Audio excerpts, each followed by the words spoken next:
अस्सलाम वालेकुम viewers, brothers associates की तरफ से खुशामदीद।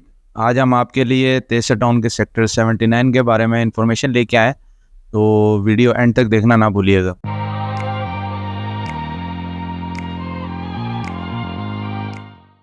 तेसर टाउन की लोकेशन की बात की जाए तो ये नॉर्दर्न बाईपास के ऊपर लोकेटेड है, और जैसे आप सबको पता है कि नॉर्दर्न बाईपास जो है इसकी बहुत ज़्यादा इंपॉर्टेंस बन रही है आगे के फ्यूचर में। तो उसके हिसाब से देखा जाए तो इसकी बहुत ही प्राइम और आइडियल लोकेशन बनती है। अच्छा, इसके अंदर जो सेक्टर 79 की बात की जाए तो 79 सेक्टर जो है ये तेसर टाउन का पहला सेक्टर कहलाता है। अगर आपने तेसर टाउन पहुंचना हो तो उसके लिए दो ऑप्शंस हैं आपके पास। बेसिकली आप या तो नॉर्दर्न बाईपास के ऊपर हाईवे के थ्रू पहुंच सकते हैं। अगर आप नॉर्थ कराची वाली साइड से आ रहे हैं तो उसके लिए आपको एसनाबाद चौक पहुंचना होगा, और वहां से फिर आप लेफ्ट हैंड पे टर्न होंगे और वही रूट फिर एंड तक आएगा।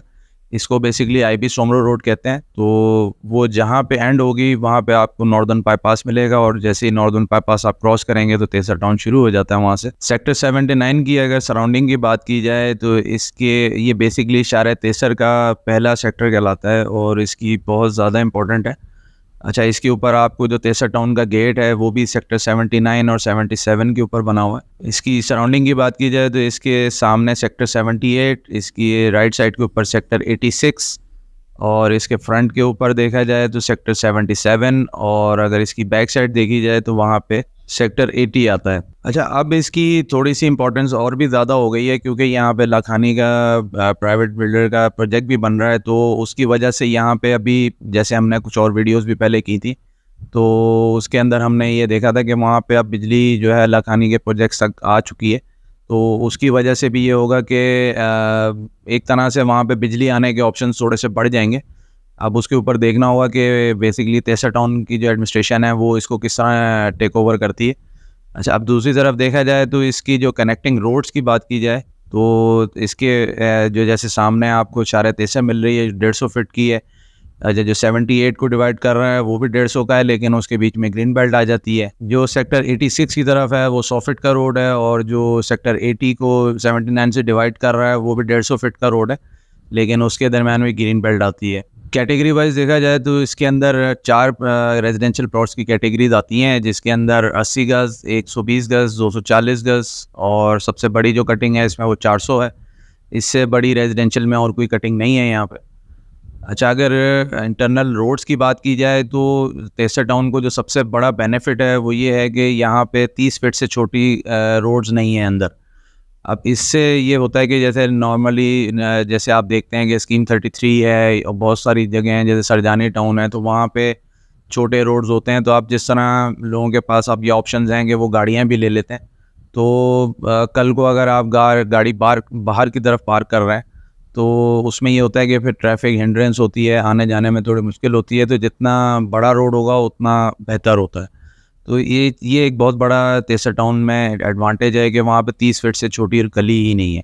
अच्छा, इसके अलावा वहाँ पे 40 फीट के रोड हैं, इससे बड़े फिर जो होंगे वो 60 फीट के रोड होंगे, जो कि बेसिकली सब सेक्टर्स को डिवाइड कर रहे होते हैं, क्योंकि 79 के अंदर भी 4 सब सेक्टर्स हैं, और इनके जो डिविजन्स हैं वो 60 फीट के रोड कर रहे होते हैं। जैसे सब सेक्टर्स की बात की जाए तो हर सब सेक्टर जो इसका है वो भी बहुत ही अच्छी तरह वेल प्लान्ड है, क्योंकि उसके अंदर भी आपको छोटे पार्क हैं, मस्जिद के, फिर इसके अलावा हॉस्पिटल, क्लिनिक, इस तरह की छोटे प्लॉट जो मिल जाते हैं। अगर कल को अगर यहाँ पे आबादी आ जाती है तो कल को सबसे ज़्यादा फ़ायदा इसमें यही होगा कि आपको बाहर इतनी ज़्यादा मूवमेंट करने की ज़रूरत नहीं होगी, आपको इंटरनली सारी चीज़ें अवेलेबल होंगी।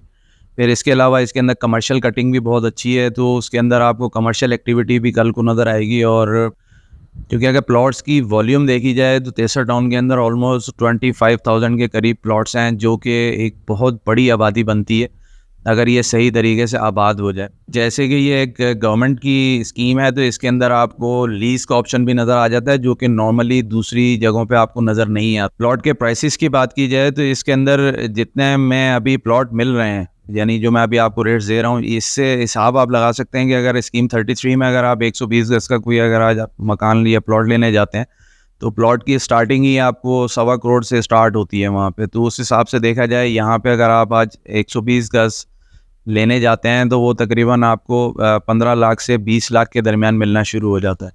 तो एक बहुत बड़ा डिफरेंस है अमाउंट के अंदर।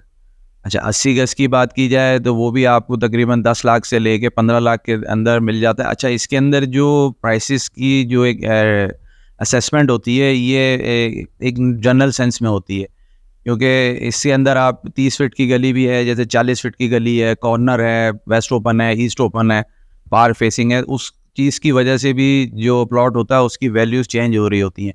तो इस चीज़ को भी हमेशा ज़हन में रखना चाहिए कि अगर आप जैसे मैंने आपको कहा कि जी 10 लाख से 15 लाख तक का वहाँ पे एक 80 गज़ का प्लॉट है, तो 10 लाख से कम में भी आपको मिल सकता है और 15 लाख से ज़्यादा भी आपको मिल सकता है, डिमांड के ऊपर होता है और उसकी लोकेशन वाइज़ होता है। इसी हिसाब से देखा जाए तो जैसे 120 गज़ का मैंने आपको अभी प्राइस बताई दी है, 240 अगर आप लेने जाते हैं तो 30-35 के दरमियान इसका रेट चल रहा है अभी। मतलब डिमांड्स आपको यही मिलेंगी, इससे ज़्यादा भी मिल सकती हैं, कम भी मिल सकती हैं। 400 गज़ जो है वो आपको तकरीबन 50 लैक्स के करीब और उसके अंडर में आना चाहिए। अच्छा अगर इसके अलावा अगर आप देखते हैं कि जो कमर्शियल एक्टिविटीज़ जिसको कहते हैं हम लोग, जिसमें 150 फीट का रोड है, 100 फीट का रोड है, वो बड़े रोड्स होते हैं, उनके ऊपर जो प्लॉट्स खुल रहे होता है उनकी हमेशा वैल्यू ऑन डिमांड होती है। वो ना तो आप फिक्स कर सकते हैं कभी भी, क्योंकि वो एक कमर्शियल नौइयत का प्लॉट होता है, तो उसके अंदर हमेशा जो डिमांड होती है वो ओनर के हिसाब में आती है और फिर उस वक्त की एक्टिविटी देखी जाती है कि उस वक्त वहाँ पे किस किस्म की एक्टिविटी अभी चल रही है। अगर तो बिल्कुल ही वेकेंट एरिया होगा तो उसकी इतनी ज़्यादा वैल्यू नहीं बनेगी, फिर भी अंदर के जो नॉर्मल प्लॉट्स होंगे उनसे उसकी वैल्यू ज़्यादा ही रहेगी हमेशा। अच्छा डॉक्यूमेंटेशंस की बात की जाए तो इसके डॉक्यूमेंट बहुत ही आसान है समझने के अंदर, क्योंकि हमने जो पहली चीज़ इसमें देखनी होती है वो इसकी होती है कॉस्ट ऑफ लैंड और कंप्लीट जो उसकी एमडीए की जो पेमेंट है वो कितनी है। अगर मिसाल के तौर पे अगर हम 80 गज़ का प्लॉट देखें तो उसकी जो टोटल कॉस्ट ऑफ लैंड और जो उसकी डेवलपमेंट जो मिलाने के बाद उसकी जो टोटल वैल्यू है वो 70,000 रुपया है। ये जो वैल्यूज़ हैं ये 2006 वाले जो बैलेटिंग है उसकी हैं। 2019 वाली जो बैलेटिंग है उसमें इनके प्राइसेस बहुत ज़्यादा जंप हुए थे, तो उसका भी इंशाल्लाह हम अलग से आपको एक सेगमेंट देंगे। फ़िलहाल हम 2006 वाले की एक एग्जांपल ले लेते हैं। तो हमने अगर फ़ाइल कोई भी परचेज़ करनी होती है तो उसके अंदर हमने ये देखना होता है कि जो उसकी जो पेमेंट्स हैं वो कंप्लीट हुई हैं या नहीं हुई हैं। अब इसके अंदर भी ये होता है कि जैसे अगर आपने बैलेटिंग में हिस्सा लिया है तो उस वक्त आपकी एक कन्फर्मेशन आती है जब आप पहला चालान जमा करवा देते हैं। फर्स्ट फ़ी आप जब जमा करवाते हैं तो उसमें आपको कन्फर्मेशन मिल जाती है। उसके बाद जब आपके 40,000 रुपये कंप्लीट होते हैं तो उसके बाद आपको अलॉटमेंट इशू हो जाता है इसमें। तो बहुत सारे जैसे प्लॉट्स के अंदर आपने सुना होगा कि अभी अलॉटमेंट इशू नहीं हुआ है या लिया नहीं है, तो वो 40,000 की जब अमाउंट होगी 80 गज़ के हिसाब में, जब वो इशू होता है। अच्छा उसके बाद फिर आप जब 30,000 मज़ीद उसके अंदर पे कर देते हैं तो आपकी जो पेमेंट्स हैं वो कंप्लीट हो जाती है। इसके बाद आप फ़ाइल को ट्रांसफ़र में दे सकते हैं, बेचना चाहें। वैसे तो ओपन का भी ऑप्शन होता है, लेकिन अब जिस तरह तेसर टाउन वाले थोड़ा-सा अभी सख्ती कर रहे हैं इन चीज़ों के ऊपर, और अभी जैसे एक नया करंट जो इशू चल रहा है उसके अंदर भी यही है कि तेसर टाउन बहुत ज़्यादा सख्ती कर रहा है कि आप जल्द से जल्द अपनी पेमेंट्स कंप्लीट करें, वरना जो 50% से कम वाले थे उनको तो उन्होंने अभी कैंसिलेशन की ही बात शुरू कर दी है कि वो कैंसिलेशन में ही हैं अभी। अच्छा इसके बाद जो सेकंड ऑप्शन आ जाता है वो अब रिसेंटली शुरू हुआ था, जिसके अंदर तेसर टाउन ने इनके पोजीशन देना शुरू कर दिए थे। नेक्स्ट स्टेप जो था उसके अंदर ये है कि फिर आपको कंप्लीशन जब आपका यानी पेमेंट्स कंप्लीट हो जाए तो उसके बाद आप फिजिकल पोजीशन ले सकते हैं। आप पोजीशन दे दिया है तेसर टाउन ने फ़ेज़ 1 और फ़ेज़ 2 दोनों में। तो उसके बाद फिर जो बाकी की कार्रवाई वो होती है जिसमें आपका साइट प्लान है, एक्नॉलेजमेंट्स वगैरह और मज़ीद पेपर्स इसके अंदर ऐड हो जाते हैं, फ़ाइल आपकी कंप्लीट हो जाती है। अच्छा आप जिस तरह के आजकल के थोड़ा-सा सख्ती चल रही है उसके हिसाब में भी यही है, आप सबसे भी ये गुज़ारिश है कि जो भी आप तेसर टाउन में फ़ाइल परचेज़ करें, कोशिश करें कि वो कंप्लीट पेमेंट पे हो, और बहुत ज़्यादा अच्छा होगा कि अगर आपके पास ओपन फाइल्स हैं तो उनको आप ट्रांसफ़र के ऊपर ले जाएँ, ताकि आपकी जो सरमाया है वो ज़ाया ना जाए। क्योंकि नॉर्मली हम यही देख रहे होते हैं कि आप टोटल वैल्यू आप खुद असेस कर सकते हैं कि टोटल 70,000 की है। अब कोई भी फ़ाइल ऐसी नहीं है कि जो 4 से 5 लाख से कम जा रही हो इस टाइम। तो अपना जो भी आपने इतने टाइम उसको होल्ड किया है, उसके पीछे आपने मेहनत की है, तो बेहतर ये है कि उसको सिक्योर करने के लिए आप उसको अपने नाम पे ट्रांसफ़र करवाएँ। अच्छा इसके अलावा भी आपको कोई भी मालूमात चाहिए हो तेसर टाउन के बारे में, हमारा एक और चैनल भी है प्रॉपर्टी प्राइस इन्फो के नाम से, तो उस पे भी हम बहुत अच्छा इसको गाइडलाइंस दे रहे होते हैं। आप लोग उसको भी जॉइन कर सकते हैं और हमारे चैनल को भी सब्सक्राइब करें। इंशाल्लाह आपको कोई भी इसके अंदर कोई रहनुमाई चाहिए होगी, हमारे नंबर्स हैं नीचे, इस पे आप कॉल करें, इंशाल्लाह हम आपको उसमें गाइड करेंगे। बहुत शुक्रिया।